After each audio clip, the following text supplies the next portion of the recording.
Good afternoon. This is your health teacher, Mrs. Sullivan. I'm recording live from my playroom in my house.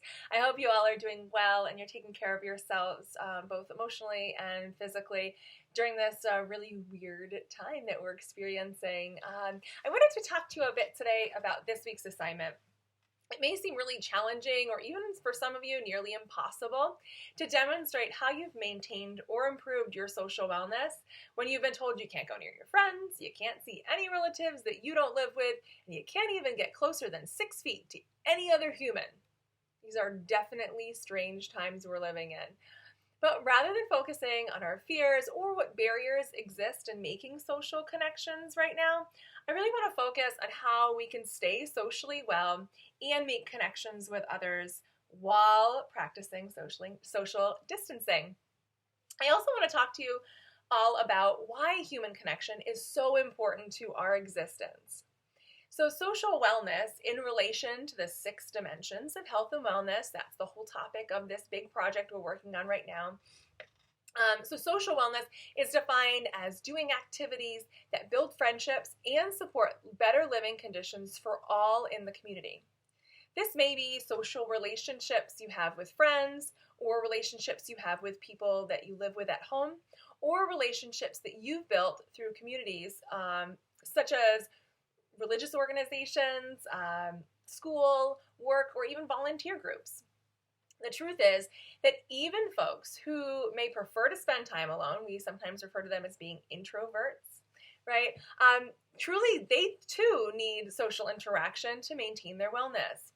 It is a human instinct that we crave social interaction. There's a professor at UCLA named Matthew Lieberman, and he researches neurology, which is brain science, and he studies specifically the neurology around human connection.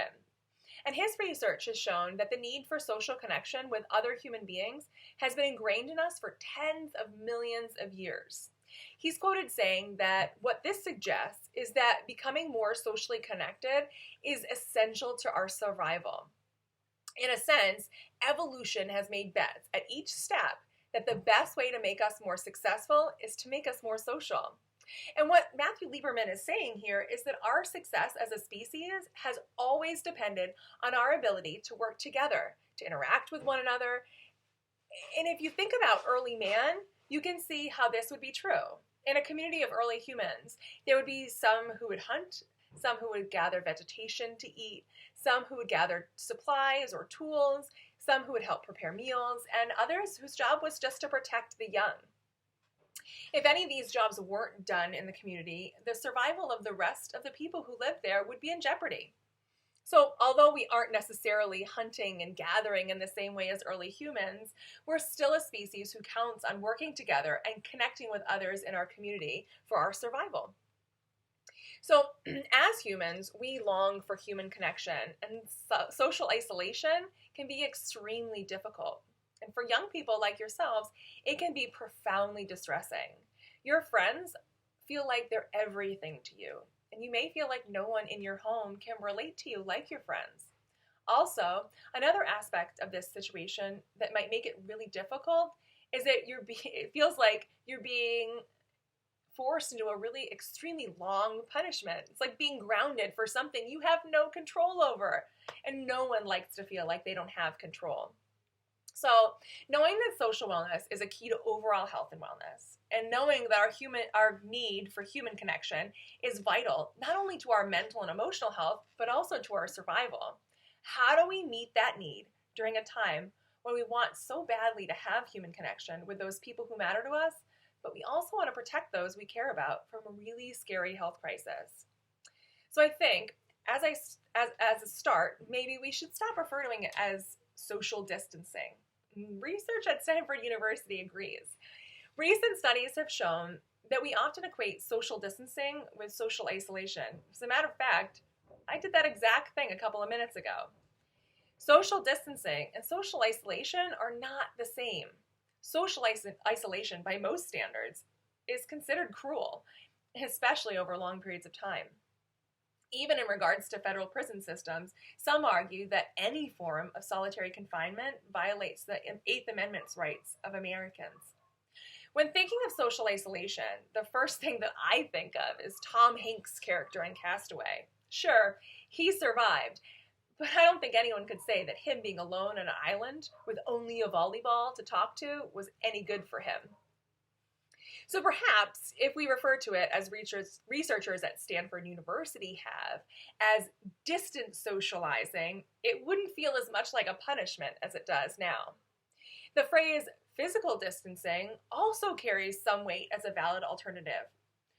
Although both remind me of long-distance relationships, I think still both of these alternatives highlight how people can stay connected while being physically apart.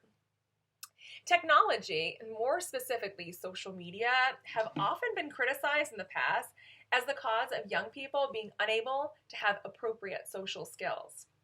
Adults have complained that young people don't know how to interact or have conversations with people in the same room as them, that they spend too much time with a screen in their face rather than developing the in-person social skills that, by their standards, are necessary to be a successful adult.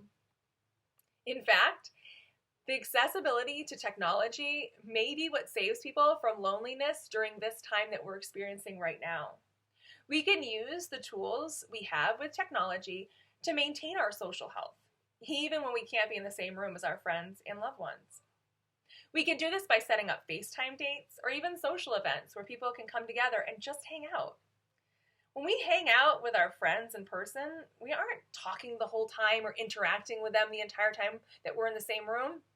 We sometimes sit around and we play video games, we watch a movie or TV, we go out and get a cup of coffee, a slice of pizza, or even an ice cream cone.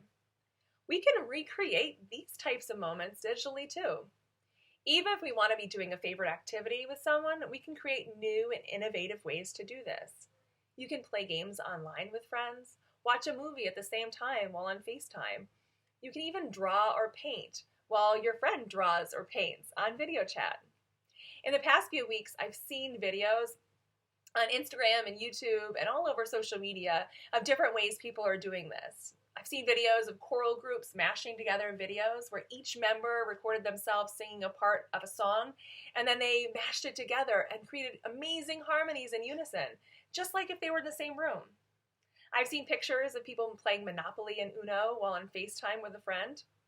I've seen couples having their first dates on opposing rooftops of apartment buildings. I've seen people joining in singing a song from balconies all over a city block. And I've seen so many more examples of people being creative in order to maintain their social wellness and feel more human connection with the world around them while not risking theirs or other people's health.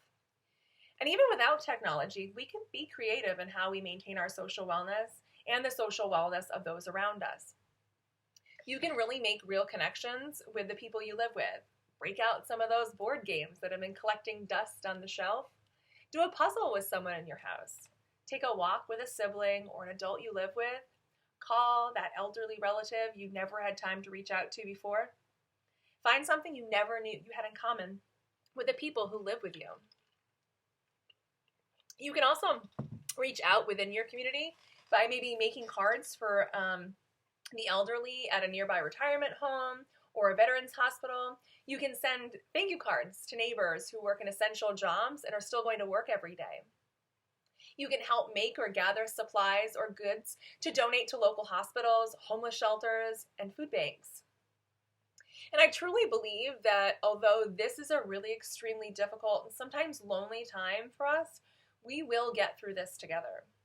The lessons and skills that we're learning are making us stronger, braver, more resilient, and far more socially capable than both of our generations have been given credit for. I really want to thank you for your time today watching this video. I hope it helps you understand social wellness, the importance of human connection, and how you can maintain that necessary aspect of your health during this difficult time. I'll post links below of the sources I used in my research of this lesson if you'd like to read more about the topic. And in the meantime, be well, keep safe, stay positive, and let me know if you have any questions or concerns. Bye.